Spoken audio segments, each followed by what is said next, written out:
ఉద్యోగాలు చేపిస్తున్నారు. ఈ ఉద్యోగాలకి ఇంకా దారుణంగా పసిపిల్లల్ని సంకనెత్తుకొని కూడా తిరగమంటారేమో అనేటటువంటి పరిస్థితి అండి. గమనిస్తే అంగన్వాడీ వాళ్ళ జీతాలు 11,500 నుంచి పెంచమని వాళ్ళు ధర్నా చేస్తున్నారు. ఏమీ చదువుకోని వాళ్ళే 11,500 జీతాలు తీసుకుంటూ ఇంకా పెంచమంటుంటే మరి మీకు అనిపించలేదా అమ్మా అంటూ ఈ రోజు అంగన్వాడీ వాళ్ళే వాలంటీర్లను అడిగారు. వాలంటీర్లు అంటారు ఒకటే మాట, మా ధైర్యం మాకుంది, మా ధైర్యం మాకుంది, 5,000తో మేము ఎందుకు పనిచేస్తాం, మా స్కెచ్ మాకు వేరే ఉంది అంటూ కొన్ని పరమలు 5,000తో పనిచేస్తారా అంటూ మాకే రివర్స్ అడిగారటండి. వాళ్ళ అంగన్వాడీ వాళ్ళే రివర్స్ అడిగారు. 11,500తో ఏమీ చదువుకొని మేమే రోడ్లెక్కి ధర్నాలు చేస్తుంటే డిగ్రీ చదువుకున్న మీరు యువకులు సేవ కోసం వస్తారు, 5,000కి ఎట్టమ్మా బతుకుతున్నారంటే మా జగనన్న ఉండగా మాకేం భయం అన్నారు.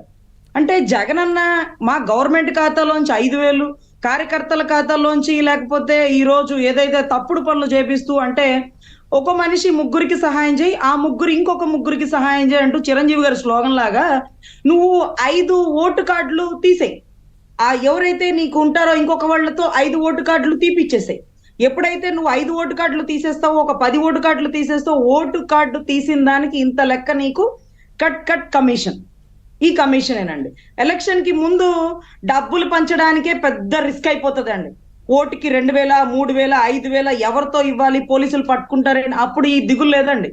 మన సిబ్బందే ఉన్నారు. ఊళ్ళ సుబ్బయ్య వేసాయి తీసేయి అన్నటువంటి మన వాలంటీర్ సిబ్బంది ద్వారానే డబ్బులు పంచి పెడతారు.